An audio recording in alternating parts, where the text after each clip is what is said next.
Dalam seri ke-347 ini didukung oleh para pemain Indra Hadi sebagai Rakeh Bangun, Wati sebagai istri Rakeh Bangun, Jika Kusnadi sebagai Tunggadewi, Ai Mujirahayu sebagai Raja Dewi, Yuli Mulyana sebagai Ayu Wandira, dan Asdi Suhastra pembawa cerita. Selamat menikmati. Rakeh Bangun menyumpah-nyumpah karena harta bendanya dirampok habis-habisan. Badannya sampai menggigil menahan hawa amarah. Kurang ajar! Pendekar-pendekar jahanam! Mereka pikir hanya mereka yang bisa merampok orang. Awas! Aku juga bisa merampok. Sudahlah, Kakang. Jangan berpikir yang tidak-tidak. Bagaimana kau bisa merampok? Kau sudah tidak mempunyai pendekar bayaran lagi. Aku tidak perlu putus asa, Nyai. Aku mempunyai rencana.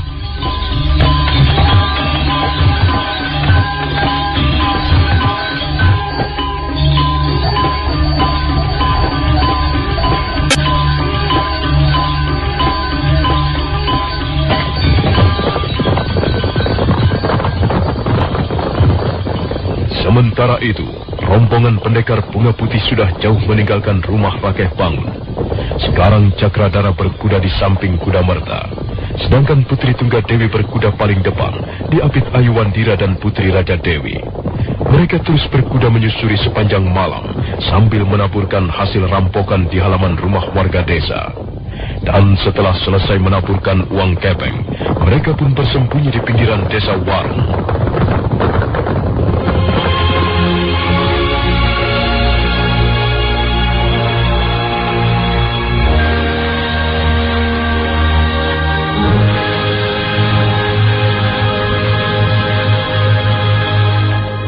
Pagi harinya, desa Warung geger.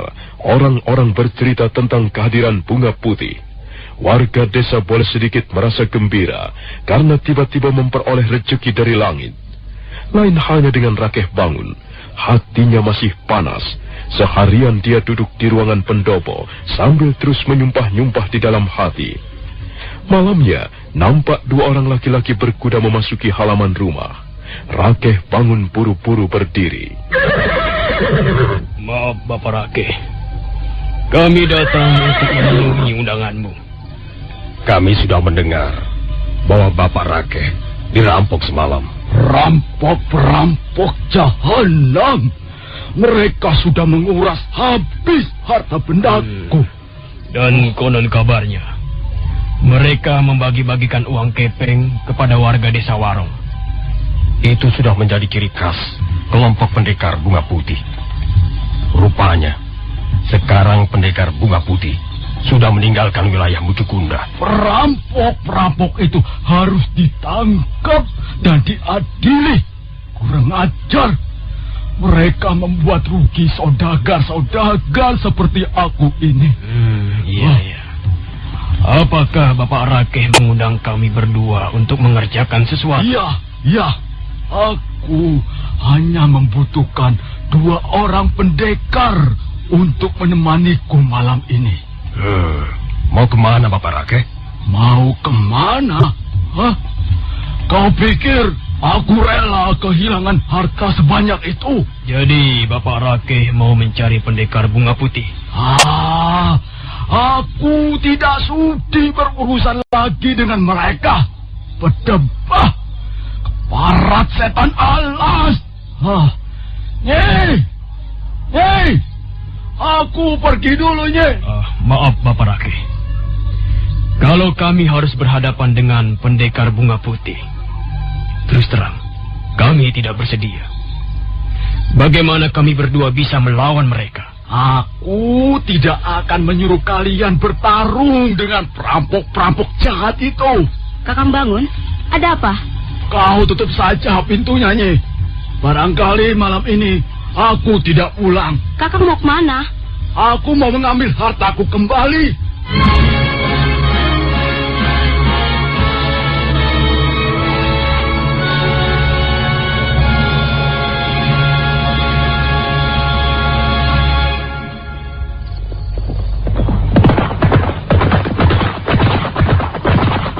Rakeh bangun berkuda meninggalkan halaman rumahnya, ditemani 2 orang pendekar bayaran. Mereka berkuda menyusuri jalan-jalan di desa Warung. Suatu saat, mereka berhenti di rumah seorang warga desa. Ayo turun dan temani aku masuk ke rumah itu. Bapak Rakeh, apa yang akan kau lakukan? Pokoknya kalian berdua nanti mendapat bagian yang pantas. Ayo cepat. 2 orang pendekar bayaran melompat turun dari punggung kudanya. Rakeh bangun melangkah bergegas ke arah pintu pondok. Sementara 2 orang pendekar mengiring di belakangnya. Ayo, buka pintunya. Cepat buka. Ayo.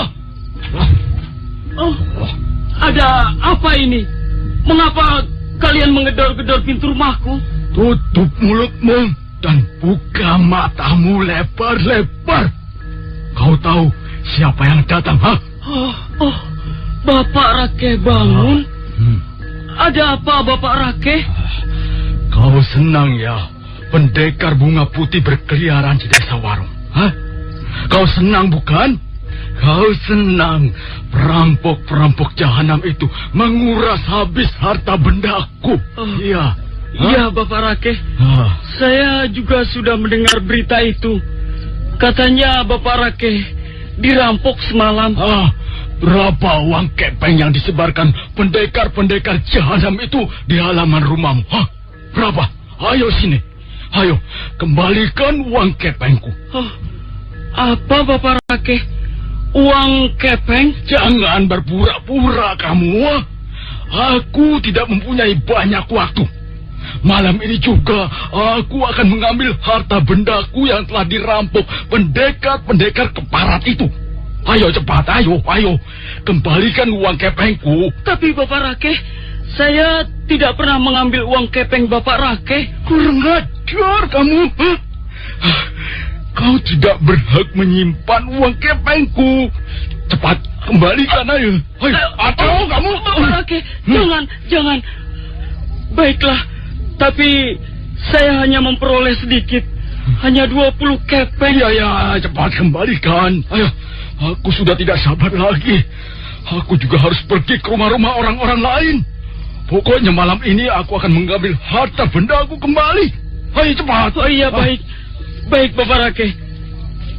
Ini hanya 20 kepeng. Ya, sekarang kau boleh mampus. Jangan, Bapak Rakeh. Saya sudah mengembalikan uang Bapak Rakeh. Saya jangan dipukul. Dengar baik-baik ya. Kalau kau ingin mempunyai banyak uang kepeng, kau harus menjadi orang pandai. Bagaimana kau bisa menjadi kaya kalau hidupmu sehari-hari hanya bermalas-malasan? Gunakan otakmu itu. Seperti aku ini. Dengar kamu. Iya. Kau tidak akan bisa menjadi orang kaya dengan mengharapkan pemberian dari pendekar bunga putih.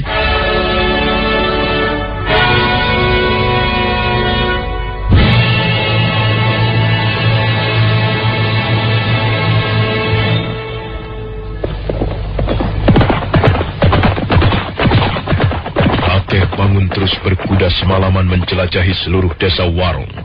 Bahkan dia berkuda sampai ke desa sebelah, desa Suwiri.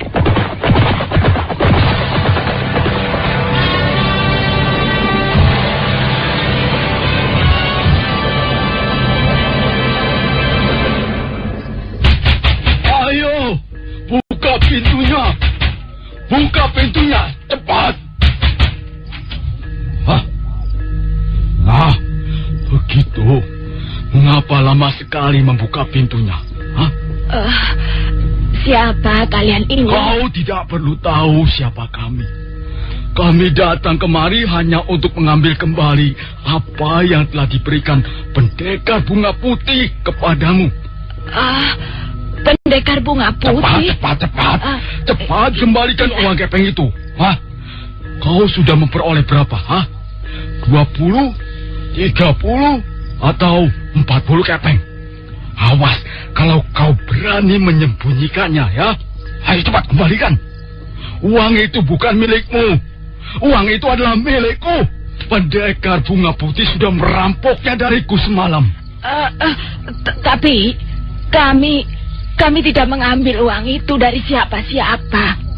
Kami menemukannya di halaman rumah kami sendiri. Kamu memang tidak mengambilnya sendiri, goblok. Hah? Kau mengambilnya dariku melalui tangan-tangan pendekar jahanam itu. Ayo cepat kembalikan. Kembalikan sebelum aku marah. Tapi uang itu sebagian sudah saya belanjakan. Goblok! Aduh. Kau tidak boleh membelanjakan uang itu. Uang itu bukan milikmu. Enak saja. Kalian ini orang-orang malas. Maunya enak-enakan saja. Kalian senang ya kalau pendekar Bunga Putih terus berkeliaran di wilayah Desa Warung. Hah? Iya. Jangan kalian berharap terlalu tinggi. Pendekar Bunga Putih itu akan ditangkap dan dihukum berat. Dan tidak ada lagi yang menyebarkan uang kepeng di halaman rumahmu. Enak saja. Maunya memang begitu. Dapat rezeki nomplok. Rezeki tai kucing. Ayo cepat kembalikan. Kembalikan uangku. Ayo. Mana? Baiklah. Iya, cepat. Tidak usah banyak ngomong. Aku harus cepat pergi ke rumah orang lain lagi. Wanita desa itu dengan wajah ketakutan melangkah ke ruangan bilik. Tak lama kemudian dia sudah kembali lagi menggenggam sekantong uang kepeng. Rakeh bangun buru-buru menyambar uang itu dan memasukkannya ke dalam kantong yang lebih besar. Sudah. Hanya ini. Iya, hanya itu. Saya sudah terlanjur membelanjakannya sebagian. Enak saja. Kamu senang ya dapat rezeki nomplok? Kamu mau setiap hari dapat rezeki nomplok? Iya. Kamu yang senang, aku yang senang. Enak saja. Mau makan besar ya? Belanja apa saja kau? Mau potong kambing? Potong kerbau? Atau potong gajah? Kurang ajar. Enak saja membelanjakan uang orang. Sudahlah, sudah. Kembali tidur sana. Tidurlah dan bermimpi makan enak kamu. Sial. Wanita desa itu hampir saja menutup pintu pondoknya. Dia terkejut karena dari jauh dia melihat 3 orang berpakaian serba putih melangkah perlahan-lahan.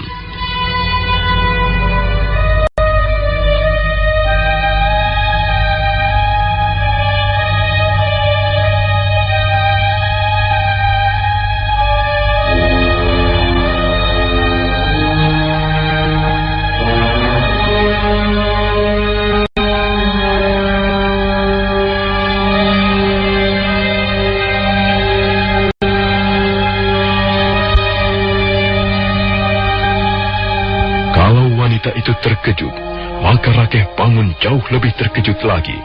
Beberapa kantong uang kepeng sampai terlepas dari tangannya yang gemetar. Tiba-tiba saja dia sudah berhadapan dengan 3 serangkai bunga putih. Apa yang kau lakukan di sini, Rakeh Bangun? Rakeh Bangun? Mengapa kau hanya menyewa 2 orang pendekar? Hei, kau! Jangan berdiri di situ seperti orang-orang pikun. Cepat pergi dari sini. Kau tahu bukan? Sedang berhadapan dengan siapa sekarang ini? Pendekar Bunga Putih. Iya, pendekar Bunga Putih. Ayo, kita pergi. Tidak usah berbisik-bisik. Cepat tinggalkan tempat ini. Kecuali kau ingin berurusan dengan pedang kami. Baik, tuan-tuan pendekar. Kami akan pergi. Maaf, Bapak Rakeh. Kami tidak bisa menemani lagi, Bapak. Tunggu. Jangan tinggalkan aku sendirian. Kau nanti akan mendapat bagian yang besar. Maaf, Bapak Rakeh. Kami tidak akan minta bagian apa-apa. Ambil semuanya untuk Bapak Rakeh. Kami lebih sayang keselamatan nyawa kami, Bapak Rakeh. 2 orang pendekar bayaran bergegas pergi. Rakeh Bangun semakin mengkerat ketakutan. Putri Tunggadewi tersenyum. Dia segera melangkah setindak. Jadi kau bermaksud mengambil uang katamu kembali, Rakeh Bangun? tidak. Saya hanya... Raka, bangun. Awas. Berani kau berdusta, kami tidak akan mengampuni lagi nyawamu. Kau tidak bisa mungkir, Raka, bangun. Masih ada saksinya. Bukankah benar, Nyai? Bukankah dia datang kemari untuk merampas uang Kateng? Jangan takut, Nyai. Kami akan melindungimu. Orang ini tidak akan bisa berbuat apa-apa kepadamu, Raka, bangun. Baru pertama kali ini aku melihat seorang saudagar seperti Raka, bangun. Otakmu tidak pernah memikirkan hal lain kecuali uang Kateng. Apa kau ingin mati ditimbuni uang Kateng? Maaf, Pendekar Bunga Putih. Saya hanya bermaksud mengambil kembali apa yang menjadi milik saya. Aku sebal mendengar kata-katanya. Sebaiknya kita bunuh saja orang ini. Jangan bunuh saya. Baiklah. Saya mengaku salah. Ambillah uang kepeng ini. Biarlah saya merelakannya. Cepat tinggalkan tempat ini, Raka, bangun. Dan jangan lagi berbuat macam-macam. Kalau kau ingin melawan kelompok Pendekar Bunga Putih, susunlah barisan pendekar yang tangguh. Jangan melawan kami dengan kekuatan tanggung-tanggung. Sebab kami sudah bertekad untuk bertarung habis-habisan demi membela kepentingan orang-orang miskin. Kami tidak takut menghadapi maut. Setiap saat, pedang kami siap melumurkan darah. Cepat pergi, Raka, bangun. Pergi dan jangan lagi berbuat macam-macam. Kau sudah merampok uang Kateng itu dari tangan Raja Jelata. Tentu saja dengan caramu sendiri yang licik. Kau merampok dengan tipu daya, sedangkan kami merampok dengan ujung pedang. Tapi kita sama-sama perampok. Kau cukup paham, Raka, bangun? Iya, saya mengerti. Ya, baiklah, saya akan pergi. Rakeh bangun dengan langkah-langkah berat meninggalkan halaman pondok. Dia bergegas berjalan tanpa menengok-nengok lagi ke belakang. Sementara wanita desa masih berdiri di depan pintu pondoknya. Jangan takut, Nyai. Orang itu tidak akan berani datang kemari untuk mengganggumu. Sekarang, terimalah apa yang sudah menjadi bagianmu. Terima kasih. Terima kasih, Pendekar Bunga Putih. Semoga para dewa memberkati kalian semua.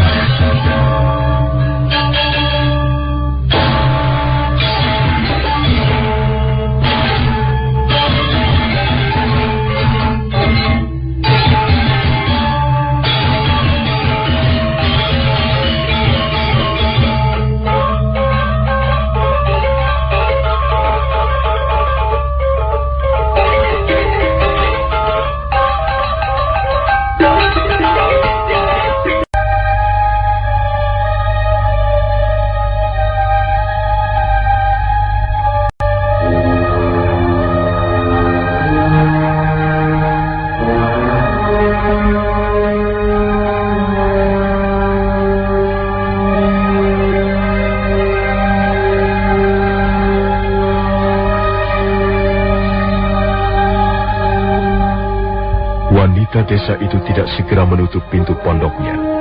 Sambil terengah-engah keheranan, dia melihat 3 bayangan melintasi halaman rumah. Putri Tunggadewi melangkah dengan anggun, sementara Ayuwandira dan Putri Raja Dewi mengapit di samping kiri dan kanan. Pakaian mereka yang berwarna putih melambai dihembus angin malam. Setelah bayangan mereka lenyap di balik kegelapan, barulah wanita desa itu menutup pintu pondok.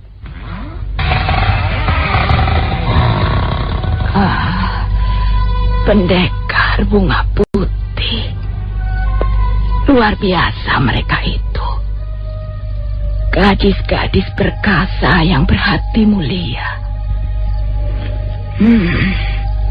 Rupanya apa yang telah diceritakan orang-orang bukan sekedar dongengan. Aku telah melihatnya sendiri. Betapa anggun langkah-langkahnya. Betapa suaranya merdu penuh wibawa. Pendekar Bunga Putih. Mudah-mudahan para dewa senantiasa melindungi mereka.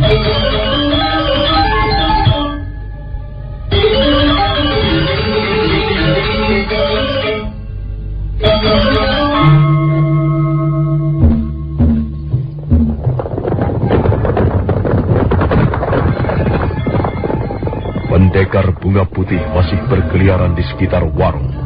Putri Tunggadewi, Putri Raja Dewi dan Aiwandira berkuda paling depan. Malam itu mereka merencanakan merampok seorang saudagar kaya di desa Suwiri. Mereka langsung masuk wilayah desa Suwiri dari arah belakang, kemudian menyerbu ke halaman rumah korban.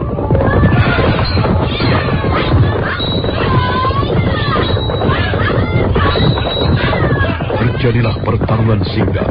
Saudagar kaya desa Suwiri bersama pendekar-pendekarnya berusaha mempertahankan diri. Tapi pendekar Bunga Putih tidak mendapat kesulitan untuk mengalahkan mereka. Beberapa orang jatuh menjadi korban.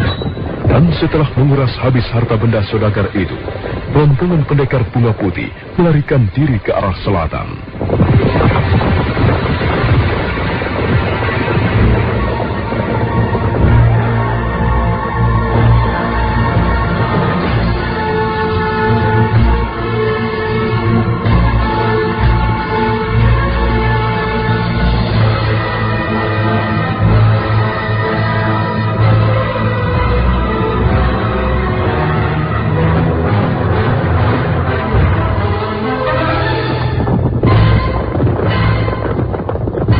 Putri Tunggadewi, Aiwandira dan Putri Raja Dewi memimpin orang-orang yang meninggalkan desa Suwiri.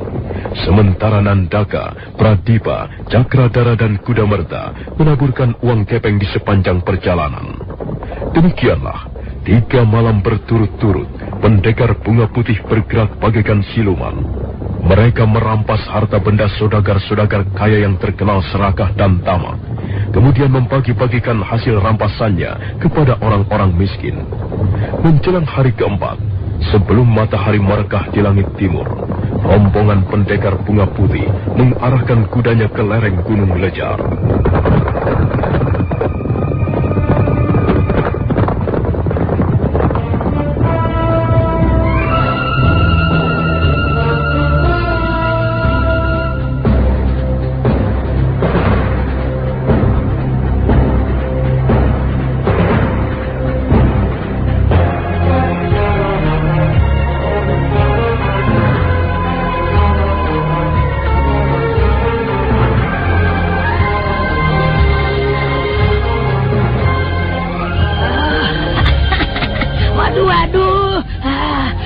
Aku senang kalian sudah kembali lagi. Kami semuanya selamat, Dewi.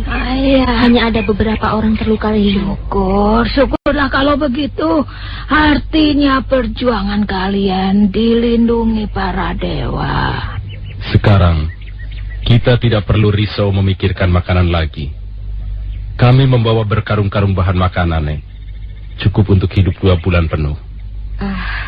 Nampaknya pondok-pondok sudah berdiri dengan baik, Nini. Kalian bisa lihat sendiri. Semuanya ada 10 pondok. Putri Tunggadewi nampak puas melihat pondok-pondok barunya sudah berdiri dengan kokoh. Dia segera berjalan-jalan sambil memeriksa pondok demi pondok ditemani Pranayam, Raja Dewi, Nandaka dan Pradipa. Sementara itu, Aiwandira baru saja membersihkan tubuhnya di pancuran air di belakang pondok Nini Raga Runting.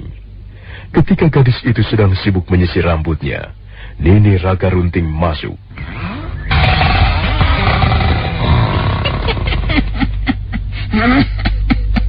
Iya, sisirlah rambutmu dengan baik, Ayu. Nenek. Apa saja yang kau alami setelah menjadi salah seorang pimpinan pendekar Bunga Putih, Ayu? Aku biasa-biasa saja, Nek. Biasa-biasa saja bagaimana? Aku tidak mengalami sesuatu yang mengesankan. Setelah merampok 2 orang saudagar kaya, kami segera kembali ke lereng Gunung Lejar. Kau nampak cerah pagi ini. Nek, aku mau berjalan-jalan sebentar. Tidak makan dulu. Itu, makanlah. Aku membuat bubur manis. Makan dulu sedikit supaya perutmu tidak kosong. Aku tidak lapar, Nek. Ayo. Mau berjalan-jalan kemana bocah itu?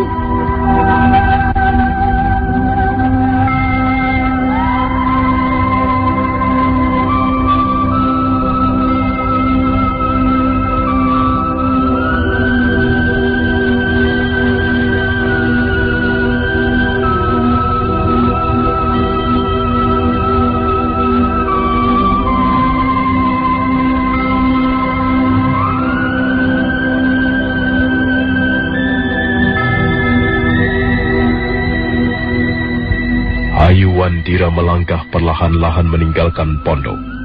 Gadis itu berjalan menyusuri jalanan setapak menuju ke lereng yang tinggi. Angin pegunungan menyapu rambutnya yang panjang. Langit terbentang biru bagaikan payung raksasa. Sepotong awan putih berenang-renang bagaikan perahu kehidupan menyeberangi samudera tak bertepi. Hayu Wandira terus melangkah semakin jauh. Dia berjalan sambil sekali waktu meraih bunga-bunga liar yang banyak tumbuh di daerah pegunungan.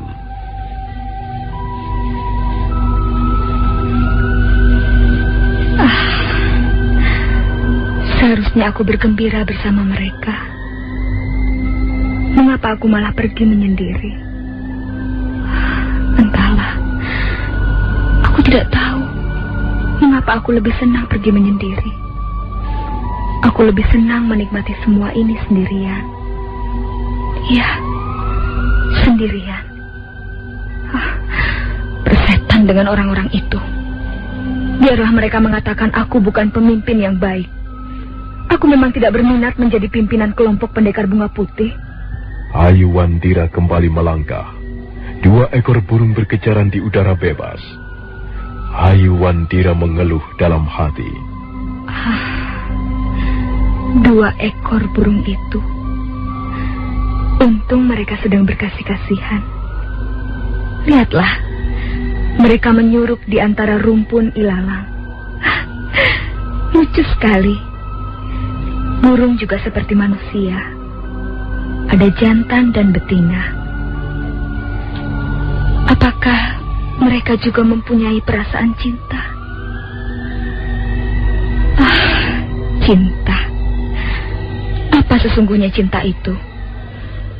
Dapatkah dia membuat manusia bahagia selamanya? Apakah cinta menawarkan sesuatu yang pasti? Hayu Wandira kembali mengayunkan langkah-langkahnya. Dia berjalan menyisir lereng Gunung Lejar di bagian utara. Kaki-kakinya yang putih bersih menyapu rumput yang lembut. Tuan Cakradara, Pangeran Singasari itu telah merebut seluruh hatiku. Dia datang dan pergi bagaikan bayangan kelabu. Dan aku berdiri sendiri di depan pintu kegagalan yang menganga lebar. Apakah lukaku ini masih bisa disembuhkan? Tidak. Tidak mungkin. Luka ini pasti akan terus menyertaiku kemanapun aku pergi. Aku benci. Mengapa aku harus bertemu dengan Tuan Cakradara? Mengapa aku harus jatuh cinta padanya? Aku benci. Aku benci semua ini. Aku ingin lari. Aku ingin lari sejauh-jauhnya. Tuan Cakradara, tahukah Tuan bahwa kehadiran Tuan telah merubah warna hidup saya? Dulu lereng Gunung Lejar ini nampak bagaikan taman sari di Nirwana. Semuanya indah. Rumput-rumput indah. Pohon-pohon indah digoyang angin pegunungan yang sejuk. Lembah biru mengalun menyanyikan kidungan asmara sepanjang zaman. Tapi mana sekarang? Mana keindahan itu? Mengapa semuanya sirna bagaikan bulan di telan gerhana?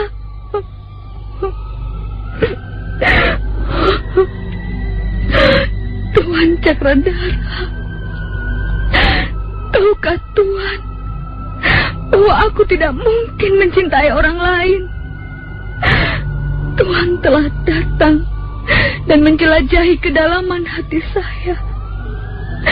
Dan sekarang Tuan kembali pergi. Pergi bagaikan awan dihembus angin.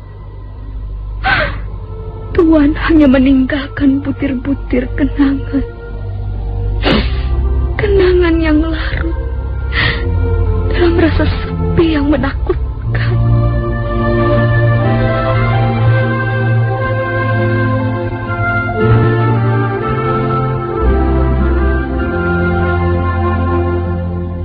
Ayu Wandira kembali melangkah. Dia terus berjalan semakin jauh menyusuri lereng-lereng terjal. Dia tidak merasa lapar. Dia tidak merasa haus. Dia tidak merasa lelah. Gadis itu terus berjalan sampai matahari semakin tinggi. Di suatu tempat dia berhenti. Dia duduk di bawah pohon rindang, sementara matanya menatap jauh ke depan. Sekarang aku percaya cinta bisa mendatangkan malapetaka. Cinta tidak selalu menjanjikan kebahagiaan. Kadangkala dia menyelinap bagaikan pencuri. Dia datang merampok hati seseorang. Kemudian dia pergi meninggalkan bercak-bercak luka. Oh, kalau aku tahu seperti ini rasanya, lebih baik aku tidak pernah jatuh cinta seumur hidup. Ayu Wandira duduk melamun di bawah pohon. Angin yang lembut menyapu rambutnya. Pikirannya terus menerawang jauh. Angan-angannya melambung tinggi, berusaha menembus daerah-daerah yang tidak pernah dijamah manusia. Daerah khayalan, daerah impian.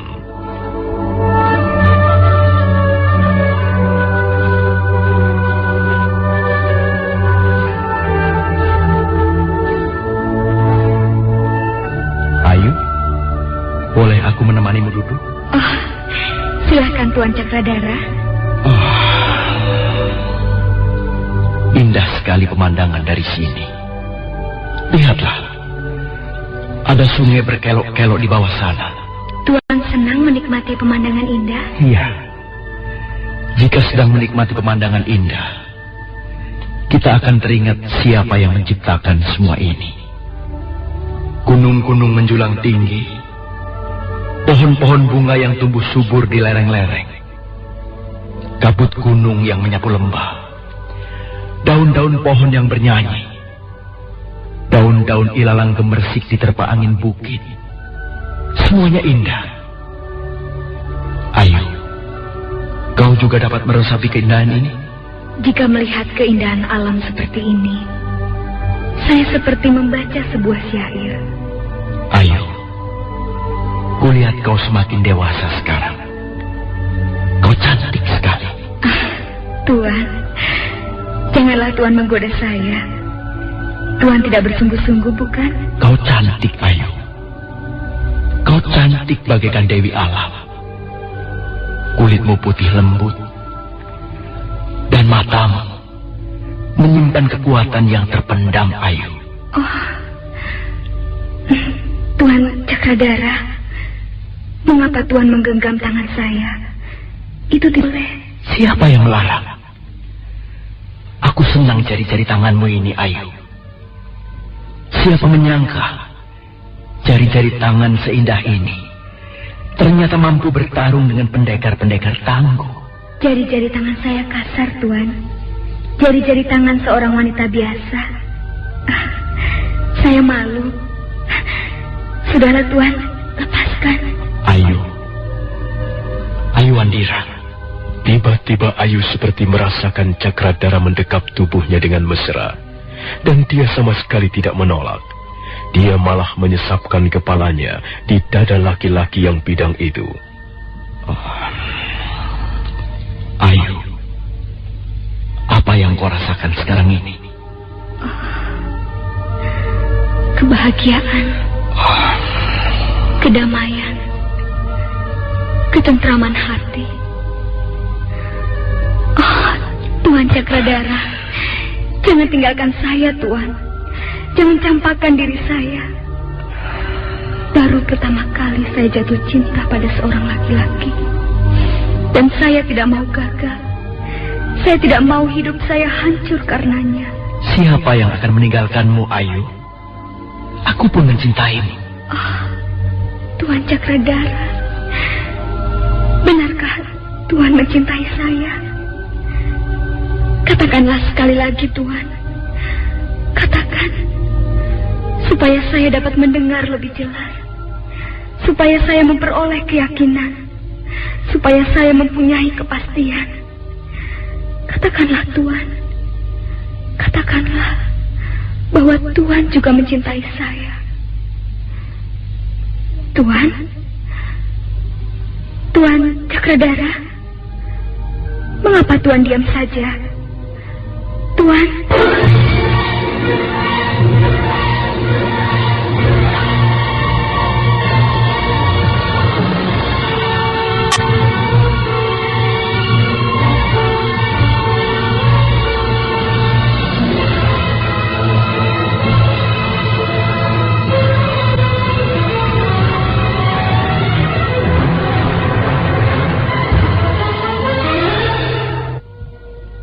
Ayuwandira mengusap wajahnya.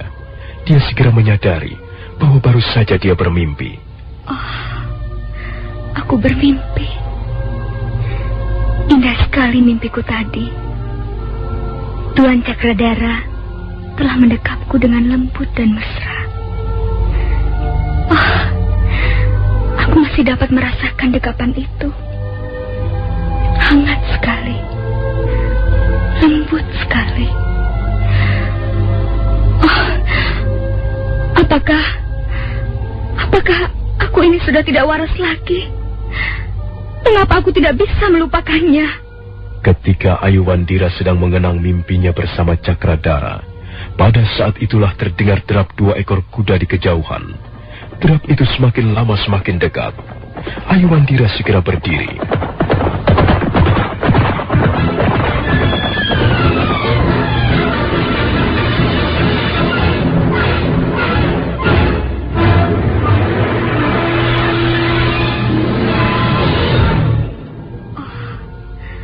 Tuan Cakradara.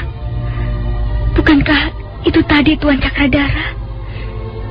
Iya, pasti dia berkuda bersama Putri Tunggadewi. Oh, barangkali mereka mencariku. Oh, itu dia. Mereka berkuda ke arah sana. Aku ingin tahu apa yang mereka lakukan di balik dinding tebing itu.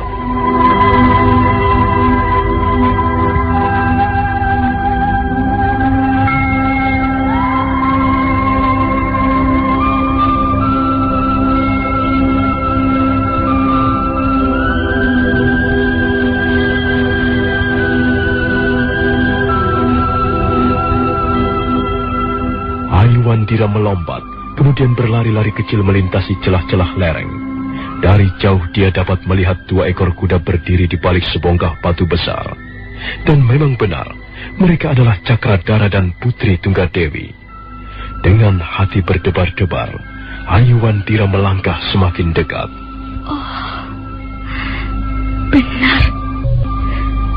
Tuan Cakradara dan Tuan Putri Tunggadewi. Oh, mereka benar-benar merupakan pasangan yang serasi. Tuan Putri Tunggadewi. Gadis bangsawan itu memang sangat anggun. Aku senang melihat wajahnya yang anggun dan penuh wibawa. Pantas Tuan Cakradara mencintainya. Tuan Cakradara. Alangkah bahagianya Tuan. Tuan telah memperoleh pelabuhan hati. Alangkah bahagianya 2 pasangan kekasih itu. Dan bagaimana denganku? Ayuwandira. Kau sekarang hanya menjadi penonton saja. Gigitlah jarimu dan lihatlah pemandangan di depan itu. Ayuwandira merasa kesal, dadanya gemuruh.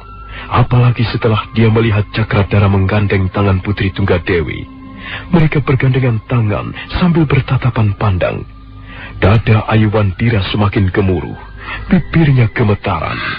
Oh, tidak. Aku tidak mau melihatnya. Aku tidak tahan melihat mereka berkasih-kasihan seperti itu.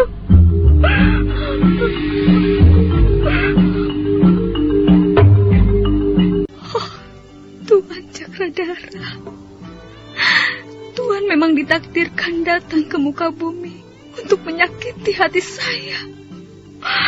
Oh, kejam sekali.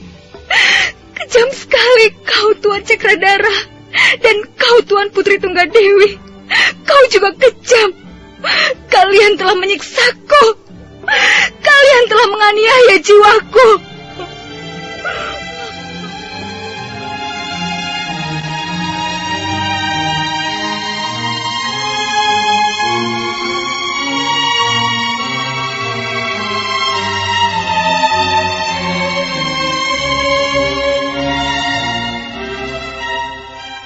Ayuwandira menangis terseduh-seduh di balik bongkahan batu-batu padas. Hatinya sakit bagaikan diiris sempilu. Sementara itu, Cakradara dan Putri Tunggadewi masih bergandengan tangan. Mereka bergandengan tangan sambil saling melemparkan pandangan penuh kasih sayang.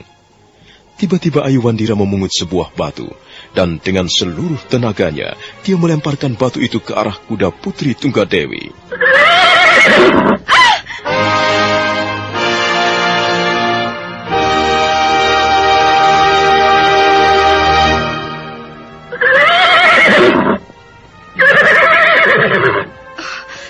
Kakang Cakradara, mengapa tiba-tiba kudaku melompat tinggi?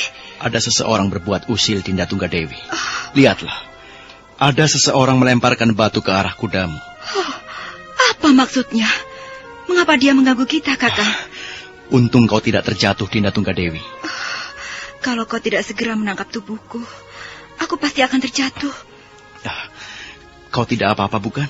Cakradara mengelus pundak Putri Tunggadewi. Pada saat itulah, Putri Tunggadewi melihat sebuah bayangan melintas di sela-sela bongkahan batu padas. Lihat, Kakang. Bukankah itu Ayuwandira? Ayo, Ayuwandira! Ayo! Tunggu, ayo! Ayuwandira berlari-lari kecil melintasi gundukan tanah yang tinggi. Dia berhenti sebentar, kemudian membalikkan punggungnya. Dan gadis itu menatap tajam ke arah Cakradara dan Putri Tunggadewi.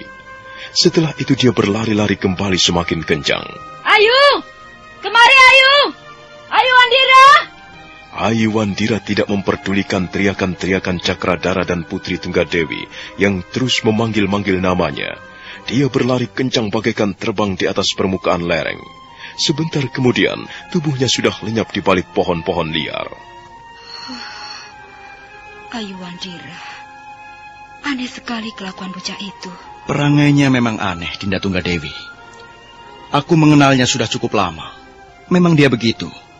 Seringkali bertingkah laku aneh. Bukan soal itu, Kakang Cakradara. Sepertinya dia tidak menyukai kita. Dia tidak mempunyai alasan untuk tidak menyukai kita. Aku seorang wanita, Kakang. Aku tahu. Gadis itu cemburu padaku. Mengapa dia harus cemburu? Kakang Cakradara, kau harus menceritakan persoalan ini padaku. Kau sudah cukup lama tinggal bersama Ayuwandira. Ya, mungkin saja kalian pernah bergaul secara akrab. Dinda Tunggadewi, jangan salah paham. Aku tidak senang mempunyai seorang kekasih yang tidak setia, Kakang. Dinda Tunggadewi, kau harus berterus terang padaku, Kakang. Sebelum aku mengambil tindakan yang tegas. Ada apa sebenarnya? Ada apa di antara kalian? Aku yakin Ayuwandira mempunyai persoalan pribadi denganmu. Aku dapat melihat pancaran matanya. Mata seorang gadis yang cemburu. Ayo, Kakang Cakradara, berterus teranglah. Kau pernah bicara apa dengan Ayuwandira? Kau pernah memberi harapan apa kepada gadis itu, Kakang? Janganlah menjadi seorang laki-laki yang pengecut. Akhirnya Cakradara menceritakan apa yang diketahuinya tentang Ayuwandira. Bahwa sesungguhnya gadis itu mencintainya. Bahwa dia sudah berusaha menjelaskan duduk perkaranya. Tapi nampaknya Ayuwandira masih belum bisa menerima kenyataan pahit itu. Putri Tunggadewi mendesah perlahan. Benar, kau berkata jujur padaku, Kakang. Kalau kau tidak percaya, kau bisa menanyakannya pada Adi Kudamerta. Dia pun tahu persis persoalan ini secara jelas. Aku seringkali bingung, Dinda Tunggadewi. Nampaknya Ayu benar-benar menaruh hati padaku. Seharusnya kau berterus terang padanya, Aku Kakang. tidak sampai hati, Dinda Tunggadewi. Aku tidak tega melukai hatinya. Bagaimanapun juga, kejujuran dan terus terang merupakan jalan keluar yang baik, Kakang. Dinda Tunggadewi, aku memang bersalah. Sedikit banyak aku telah memberikan harapan pada gadis itu. Sekarang aku mohon bantuanmu. Tolonglah aku. Tolonglah mencari jalan keluarnya. Kau seorang wanita. Kau pasti lebih paham bagaimana caranya menghadapi gadis seperti Ayu Wandira. Baiklah. Biarlah nanti malam aku akan menemuinya. Buka pintunya, Ayu. Ayu, bukalah pintunya. Aku ingin bicara dari hati ke hati denganmu.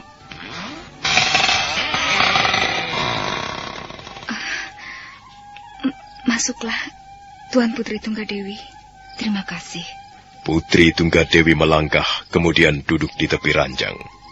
Sementara Ayu Wandira mengambil tempat duduk di atas kursi bambu di sudut ruangan. Putri Tunggadewi diam sesaat lamanya.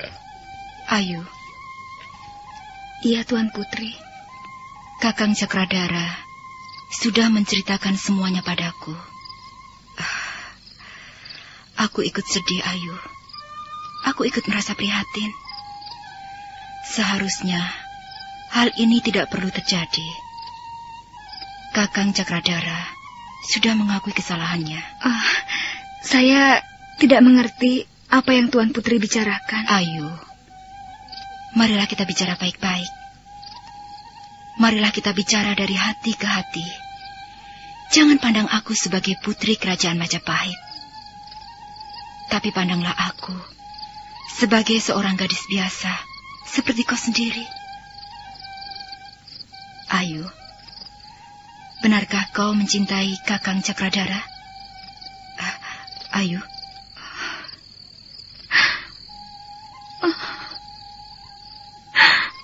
Maafkan saya, Tuan Putri. Iya, cukup, Ayu. Aku senang kau mau berterus terang padaku. Saya tidak bermaksud merebut Tuan Cakradara dari tangan Tuan Putri. Siapa yang berkata seperti itu? Siapa yang mengatakan bahwa kau bermaksud merebut Kakang Cakradara? Tidak ada, Ayu. Sungguh. Kami percaya kau seorang gadis yang baik. Bahkan kau masih sangat lugu. Kau masih sangat polos, seperti kertas putih. Kami justru kasihan padamu, Ayu. Saya menyesal sekali.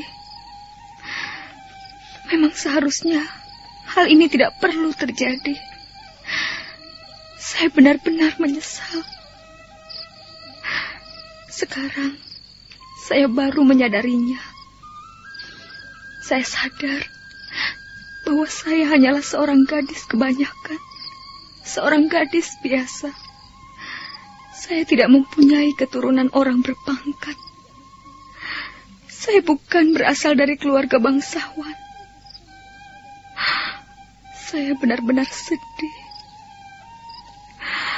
Saya merasa tidak berharga setiap kali memandang Tuan Putri Tunggadewi. Ayu.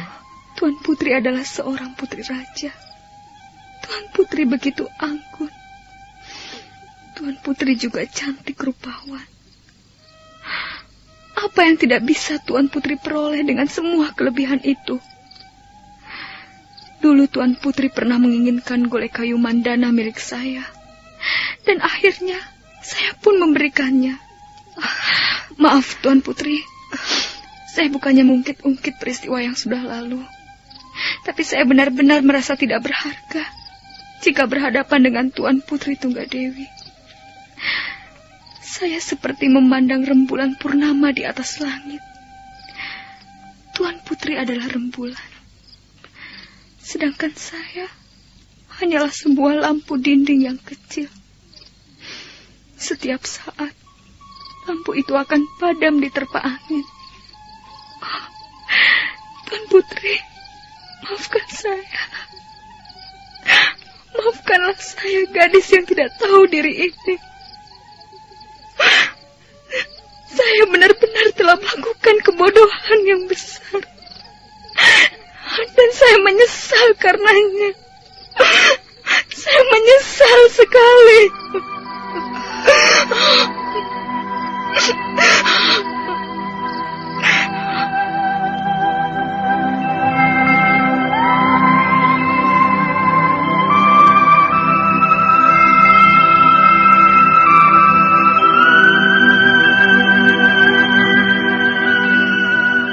Ayu Wandira menangis terseduh-seduh. Gadis itu menghapus air matanya yang bercucuran membasahi pipinya yang lembut. Putri Tunggadewi menarik tangannya, kemudian mendudukkannya di tepi ranjang. Ayu Wandira diam saja ketika tangan Putri Tunggadewi mengelus rambutnya yang panjang. Ayu, aku sudah mengenalmu sejak dulu. Dulu ketika kau masih tinggal di lingkungan Istana Majapahit, aku mengenalmu sebagai seorang bocah perempuan yang manis. Dan sekarang, kita bertemu kembali, Ayu. Dan aku melihatmu sudah tumbuh menjadi dewasa. Dan setelah dewasa, kau pun tetap manis. Kau seorang gadis yang manis. Kau pun cantik, Ayu. Kau juga anggun. Tuan Putri, jangan mengejek saya. Saya ini gadis apa? Saya jelek. Saya bukan berdarah bangsawan. Bahkan saya lahir ke muka bumi dengan cara yang menyakitkan. Sudahlah, Ayu. Jangan menyesali masa lalu. Gadis bangsawan ataupun gadis biasa, sama saja. Mereka juga manusia. Perbedaan pangkat, perbedaan derajat, dan keturunan tidak menjadikan batas pemisah. Seorang gadis bangsawan mempunyai hak yang sama persis dengan gadis biasa. Demikian pula sebaliknya. Mereka sama-sama mempunyai hak untuk meregup kebahagiaan. Sudahlah, Ayu. Nanti semuanya akan berjalan dengan baik. Kau harus tabah. Sungguh, Tuan Putri. Saya benar-benar tidak tahu bahwa Tuan Cakradara sudah menjadi milik seorang putri kerajaan Majapahit. Kalau saja saya tahu, saya pasti tidak akan mengalami nasib sehina ini. Tapi saya benar-benar tidak tahu. Tuan Cakradara tidak pernah mengatakan hal itu. Demikian pula Tuan Kudamerta. Demikian pula Nenek Raga Runting. Mereka semuanya tidak ada yang mengatakannya. Mereka tidak mau berterus terang pada saya. Akhirnya, saya terjebak. Dan saya hanyut. Dan sekarang, saya harus bagaimana? Apakah semua ini karena kesalahan saya? Tidak, Ayu. Kau tidak salah. Merekalah yang salah. Seharusnya memang mereka berterus terang padamu. Tapi sudahlah, semuanya sudah terjadi. Yang penting, sekarang kau harus menatap masa depanmu. Kegagalan bukan berarti kekalahan. Ya, ada kalanya kita harus gagal. Tapi ada juga kalanya kita berhasil meraih apa yang kita idam-idamkan. Jangan berkecil hati, Ayu. Kau masih cukup muda. Langkah-langkahmu masih panjang. Duniamu masih luas terbentang. Suatu saat nanti, kalau Dewata Agung mengabulkan, kau pasti akan memperoleh pasangan yang serasi. Percayalah, Ayu. Kau mau percaya pada kata-kataku, bukan? Iya, Tuan Putri. Saya percaya. Saya percaya Tuan Putri orang yang baik. Saya malah merasa malu sekali. Saya malu. Saya merasa sangat berdosa. Tidak, Ayu. Kau sama sekali tidak berdosa. Usiamu masih sangat muda. Orang-orang muda jarang berbuat dosa. Karena orang-orang muda belum mempunyai pengalaman yang banyak, Ayu. Tapi Tuan Putri, saya benar-benar malu. Karena malunya, Saya seringkali berpikir ingin pergi sejauh-jauhnya dari lereng Gunung Lejar. Biarlah saya membuang diri. Biarlah saya kabur bersama angin. Biarlah orang-orang tidak melihat saya lagi. Jangan begitu, Ayu. Kau tidak perlu menyiksa diri sendiri. Percayalah, nanti semuanya akan kembali menjadi baik. Keadaan manusia, Ayu, bisa berubah setiap saat. Demikian pula alam semesta ini. Ya, kadangkala angin ribut datang. Kadangkala hujan deras bercampur halilintar menggoyang bumi, seolah-olah ingin memusnahkan isi alam. Tapi keadaan seperti itu tidak berlangsung terus-menerus. Datanglah suasana baru. Suasana pagi yang cerah, di mana matahari bersinar dengan hangat. Sudahlah, Ayu. Kau tidak perlu terus-menerus memikirkan soal ini. Sekarang pikirkanlah yang lain. Kau sudah menjadi salah seorang di antara pimpinan kami. Pikirkanlah kelompok pendekar bunga putih ini. Tunjukkanlah kemampuanmu. Hembuskanlah nafas perjuanganmu untuk membela kaum miskin yang hidupnya tertindas, Ayu. Lupakan persoalan-persoalan cinta. Bagaimana, Ayu? Ayu, tersenyumlah. Kau pasti akan jauh nampak lebih manis jika kau tersenyum. Tersenyumlah, Ayu. Tersenyumlah untukku. Tuan Putri, bagaimana saya bisa tersenyum? Hati saya sedih sekali. Baiklah, tapi kau harus berjanji padaku. Lupakanlah soal ini. Jangan berkecil hati. Jangan berputus asa. Tegakkan kepalamu. Pandang jauh ke depan. Jika kita bersikap baik pada orang lain, jika kita mampu bertindak dengan bijaksana, Dewata Agung akan mengasihi kita, Ayu. Dan jika Dewata Agung mengasihi kita, maka pintu kebahagiaan akan terbuka lebar untuk kita. Sejak malam itu, Putri Tunggadewi seringkali gelisah. Nampaknya Ayu Wandira masih suka menyendiri. Dia memang berusaha untuk tersenyum, tapi Putri Tunggadewi melihat senyuman itu hambar, senyuman hampa, senyuman seorang gadis yang kecewa. Suatu malam, Putri Tunggadewi mengajak adiknya, Putri Raja Dewi, berbincang-bincang di ruangan bilik. Aku sedih, Dinda Raja Dewi. Hatiku bingung dan sedih. Sepertinya Ayu Wandira masih belum bisa melupakan Kakang Cakradara. Nampaknya dia benar-benar mencintainya. Iya, dia masih senang menyendiri, Yunda. Aku sebenarnya kasihan melihat keadaannya. Kita harus berusaha menolongnya, Dinda Raja Dewi. Kita harus berusaha mencari jalan keluar yang baik. Yunda Tunggadewi, apakah Yunda sudah membicarakannya dengan Nini Raga Runting? Nini Raga Runting juga sudah tidak kurang-kurangnya memberi nasihat. Tapi entahlah, gadis itu nampaknya sangat perasa. Ya, memang berat untuk melupakan begitu saja orang yang kita cintai, Yunda Tunggadewi. Iya, Dinda. Yunda sendiri bagaimana? Ya, memang berat. Tapi sekalipun berat, setiap orang tidak boleh terus-menerus dicekam oleh rasa kecewa dan kegagalan. Yunda, barangkali Ayu Wandira akan terhibur jika memperoleh gantinya, Yunda. Apa, Dinda? Iya, kita harus mencarikan gantinya. Ya, mungkin itu merupakan jalan keluar yang terbaik, supaya Ayu tidak selalu memikirkan Kakang Cakradara. Sekalipun Putri Tunggadewi sudah berusaha memberikan pengertian-pengertian, tapi nampaknya Ayu Wandira masih belum bisa menepiskan rasa kecewa. Dia masih sering duduk menyendiri, wajahnya masih murung, dan bibirnya masih jarang menyungging senyum. Putri Tunggadewi merasa iba melihat keadaan gadis itu. Suatu malam dia memanggil Putri Raja Dewi, dan mereka bercakap-cakap di ruangan bilik. Kita harus segera bisa mengatasi persoalan ini, Dinda Raja Dewi. Yunda, ya, Memang sulit untuk melupakan orang yang kita cintai. Tadi kau mengatakan mempunyai usul. Usul apa, Dinda?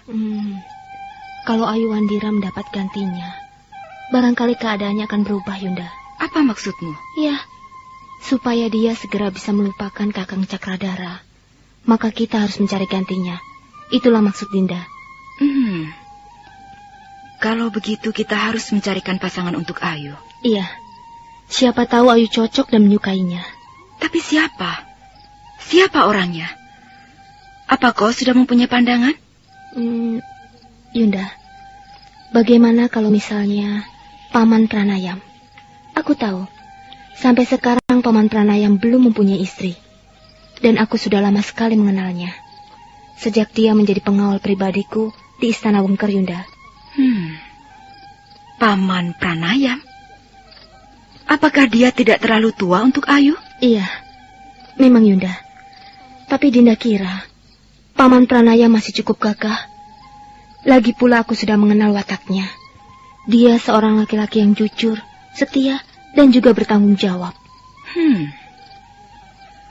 Kukira usia Paman Pranayam sudah mendekati 40 tahun. Dan sepertinya Ayuandira tidak mau menerima tawaran ini. Tapi Yunda, kita kan boleh mencobanya. Ya, siapa tahu usulku ini merupakan jalan keluar yang terbaik. Tapi entahlah, aku sendiri tidak tahu. Karena Paman Pranayam pun belum tentu bersedia. Ya, baiklah. Biarlah aku membicarakan soal ini dengan Kakang Cakradara. Mungkin Kakang Cakradara bisa membantu. Dia seorang laki-laki. Ya, biarlah mereka bicara sesama lelaki. Yunda, kalau Paman bersedia dan Ayuandira juga tidak keberatan, maka persoalan ini akan segera beres. Ya, mudah-mudahan saja begitu.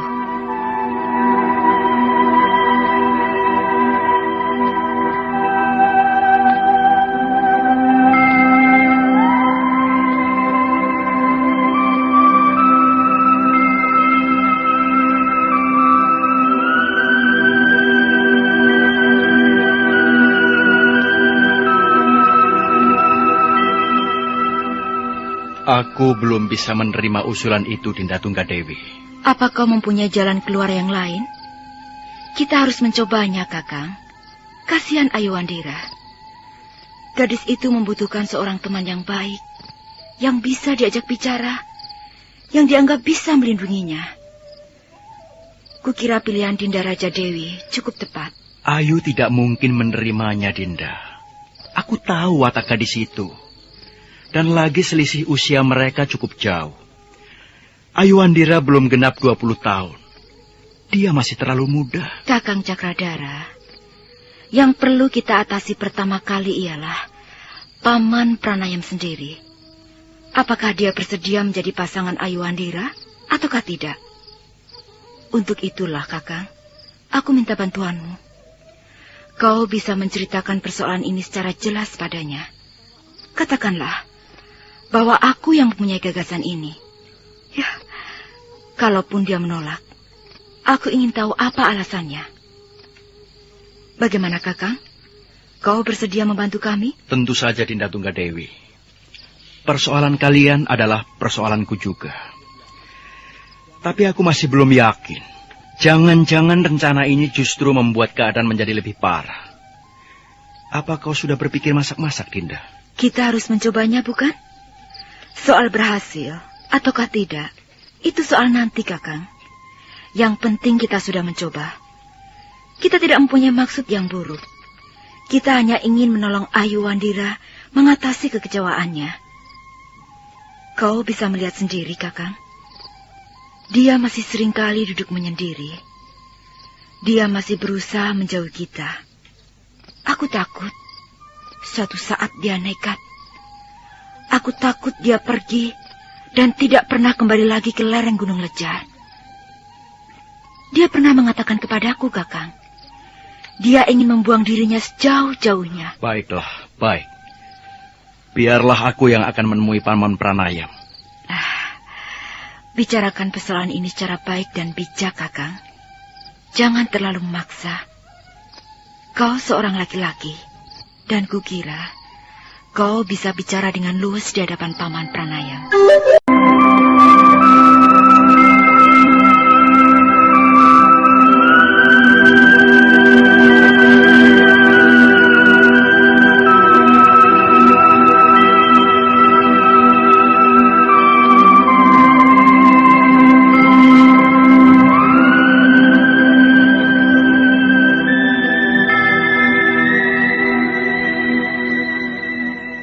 Sebenarnya Cakradara masih ragu-ragu. Dia tidak yakin rencana itu akan berhasil dengan baik. Demikian pula Kudamerta. Tapi karena Putri Tunggadewi dan Putri Raja Dewi terus mendesak, akhirnya mereka pun tidak bisa berbuat apa-apa lagi. Cakradara dan Kudamerta terpaksa menerimanya. Mereka lalu mencari waktu yang baik untuk menemui Pranayam. Mereka membawa Pranayam ke lereng yang tinggi. Maksudnya supaya pembicaraan mereka tidak diketahui orang lain. Mari, Paman Pranayam. Silahkan duduk. Kami ingin bicara dari hati ke hati dengan Paman Pranayam. Ada apa, Tuan Cakradara? Sepertinya kok penting sekali. Sebenarnya tidak begitu penting. Tapi, bagaimana ya?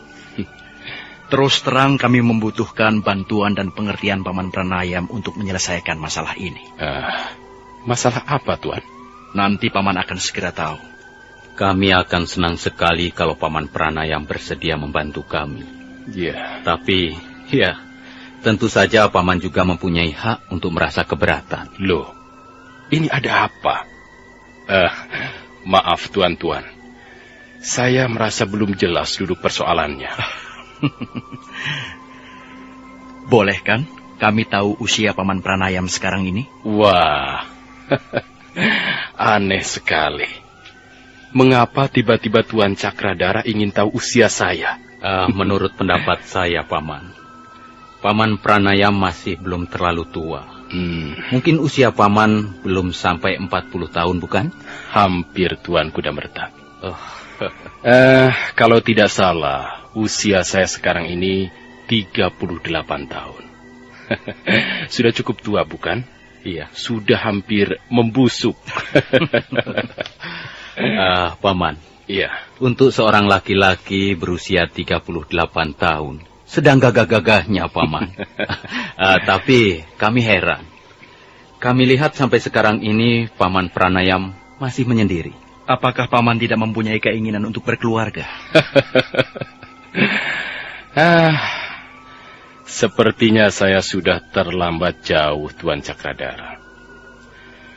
Saya pikir daripada terlambat lebih baik tidak usah. Kasihan istri saya nanti. Kasihan anak-anak saya. Pada saat mereka masih kecil-kecil, bapaknya sudah pikun, sudah bongkok punggungnya. Rambutnya sudah putih semua. Ya, karena itu lebih baik hidup menjadi bujang saja, Tuan. Tidak repot mengurus keluarga, mengurus istri dan anak-anak. Tidak banyak membuat dosa, Tuan. Tapi saya kira pendapat seperti itu kurang bijaksana, Paman. Manusia dilahirkan ke muka bumi ini dengan kodratnya sebagai makhluk berpasangan. Benar. Benar, Tuan Cakradara. Kalau memang semuanya berjalan dengan baik, sesuai dengan keinginan kita, memang lebih lengkap rasanya kalau hidup mempunyai istri dan anak. Tapi apa yang kita inginkan kadang-kadang tidak sesuai dengan kenyataan yang kita hadapi, Tuan. Itulah susahnya, Tuan Cakradara. Tapi Paman Pranayam sendiri bagaimana? Apakah Paman sama sekali sudah tidak mempunyai minat untuk memilih calon istri? Ya, bagaimana ya? Mengapa kok tiba-tiba tuan-tuan mengajak saya bicara soal ini? Saya sebenarnya malu sekali. Saya ini sudah keburu tua. Sepertinya saya memang sudah tidak menginginkan lagi hal-hal seperti itu. Saya sudah cukup merasa puas dan bahagia jika bisa bekerja dengan baik, mengabdi kepada kerajaan dengan segenap jiwa raga saya, Tuan. Itu merupakan sikap yang baik dan bijak, Paman.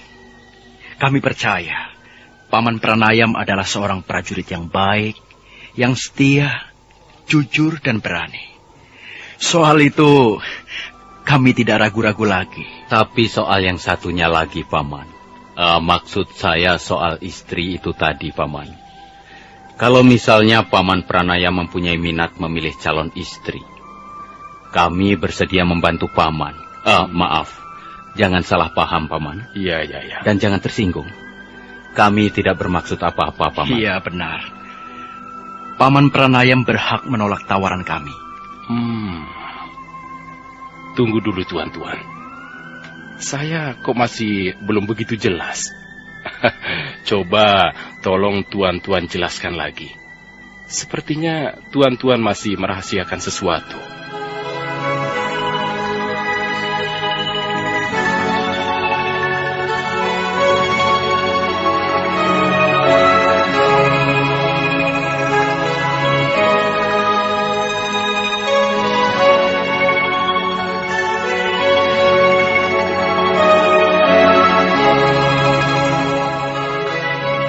Selanjutnya Cakradara dan Kudamerta secara bergantian menjelaskan duduk persoalannya, terutama sekali mengenai masalah yang dihadapi Ayuwandira, bahwa gadis itu ternyata secara diam-diam mencintai Cakradara, dan bahwa gadis itu merasa kecewa dan patah semangat setelah tahu bahwa Cakradara sudah mempunyai calon pendamping hidupnya. Pranaya mendengarkan penjelasan itu dengan penuh seksama. Akhirnya Cakradara dan Kudamerta menyelesaikan penuturannya. Demikianlah, Paman. Kami semua merasa terlibat. Kami kasihan melihat keadaan Ayuwandira. Dan kami merasa mempunyai kewajiban untuk ikut mencarikan jalan keluarnya. Sekarang kami mohon bantuan dan pengertian Paman Pranayam.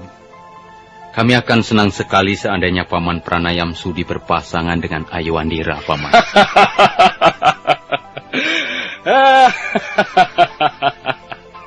Tunggu sebentar, tuan-tuan, tunggu. Apakah saya ini tidak salah dengar? Sama sekali tidak. Paman tidak salah dengar. Sudahlah, Tuan Cakradara, Tuan Kudamerta. Kalau tuan-tuan ingin bergurau, janganlah dengan cara seperti ini. Waduh. Kalau saya berpasangan dengan Ayuwandira, apakah langit di atas nanti tidak akan runtuh? Dan para dewa tidak akan tertawa terpingkal-pingkal? Paman, kami sama sekali tidak bergurau, Paman Pranayam. Ya, kami bersungguh-sungguh. Dan kami juga berharap Paman menanggapi persoalan ini secara bersungguh-sungguh. Ayuwandira tidak boleh dibiarkan berlarut-larut tenggelam dalam kesedihan dan rasa kecewa. Dia sudah menjadi salah seorang pimpinan kelompok pendekar bunga putih. Mau tidak mau, kita harus terlibat dan berusaha mengatasi persoalan gadis itu. Saya kira Paman Pranayam cukup memahaminya. Maaf, Tuan Cakradara. Ayuwandira itu pantas menjadi anak gadis saya. Usia saya sudah mendekati 40 tahun. Dan lagi mengapa harus saya, Tuan? Masih banyak laki-laki yang lain, yang lebih muda dan lebih tampan dibanding Pranayam. Sudahlah, tuan-tuan. Tunggu dulu, Paman Pranayam. Jadi bagaimana? Apakah Paman Pranayam keberatan menjadi pasangan Ayuwandira? Kasihan gadis itu, Tuan Kudamerta. Saya ini sudah cukup tua. Saya tidak ingin mengotori sisa-sisa hidup saya dengan banyak dosa. Maaf, Paman. Kami ingin mendengar ketegasan Paman. Sebab kami harus segera melaporkan persoalan ini pada Dinda Tunggadewi dan Dinda Raja Dewi. Oh, jadi Tuan Putri berdua juga sudah tahu persoalan ini? Justru mereka yang menyuruh kami menemui Paman Pranayam. Waduh. Saya malu sekali. Saya tidak ingin menjadi orang tua yang tidak tahu diri, Tuan. Barangkali Paman Pranayam membutuhkan waktu untuk berpikir. Tidak usah buru-buru. Yang perlu Paman ketahui ialah kami bersungguh-sungguh. Kami tidak sedang bergurau. Dan Ayuwandira, gadis itu perlu mendapatkan pertolongan. bagaimana, Paman? Barangkali nanti malam Paman Pranayam sudah bisa memperoleh keputusan yang dianggap bijaksana. Iya, mudah-mudahan saja Paman setuju. Itulah yang kami harapkan, Paman. Saya sama sekali tidak menduga akan menghadapi persoalan seperti ini. Tapi baiklah Tuan Cakradara, Tuan Kudamerta. Saya memang membutuhkan waktu untuk merenungkannya. Baiklah. Saya tidak bermaksud menolak atau keberatan. Tapi tentu saja, saya juga tidak bisa menerimanya begitu saja.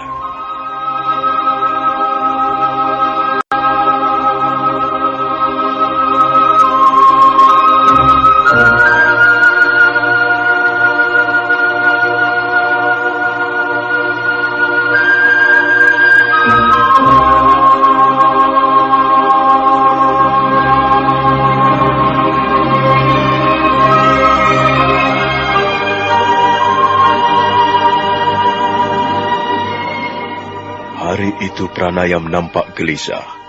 Dia bingung harus memutuskan apa. Dia tidak bisa membayangkan jika harus berpasangan dengan Ayu Wandira. Malamnya Pranayam membaringkan tubuhnya di atas ranjang di dalam pondok pribadinya. Dia tidak segera tidur.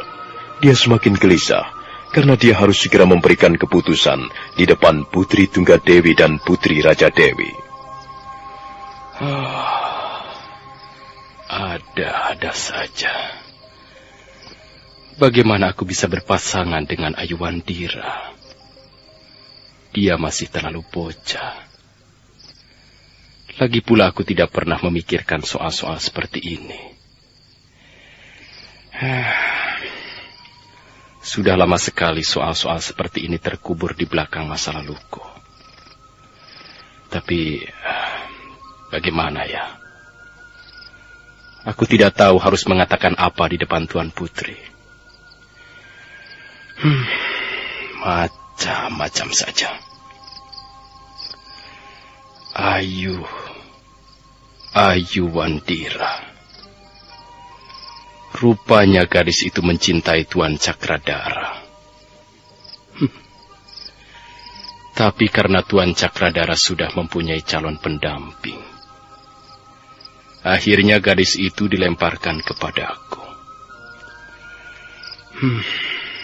Ayu. Sebenarnya gadis itu cukup cantik. Dan wataknya cukup baik, sekalipun hatinya keras. Aku bingung. Lebih baik aku diberi tugas berat daripada harus mengambil keputusan seperti ini. Lebih baik aku bertarung melawan pendekar-pendekar tangguh daripada harus memikirkan soal calon istri.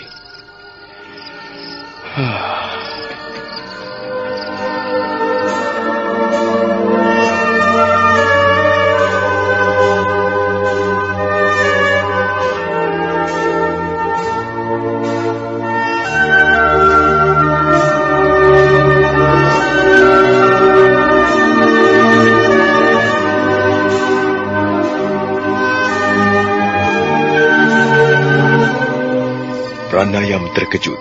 Dia buru-buru melangkah ke arah pintu pondok. Pintu terkuak perlahan, dan Pranayam melihat Putri Tunggadewi serta Putri Raja Dewi tersenyum kepadanya. Pranayam nampak semakin bingung. Dia harus memberikan keputusan sekarang. Pranayam mempersilahkan Putri Tunggadewi dan Putri Raja Dewi masuk. Dua orang putri kerajaan itu segera mengambil tempat duduk, sementara Pranayam duduk bersila di lantai pondok. Nah, saudara pendengar, bagaimanakah kisah selanjutnya? Silahkan menunggu seri selanjutnya. Sampai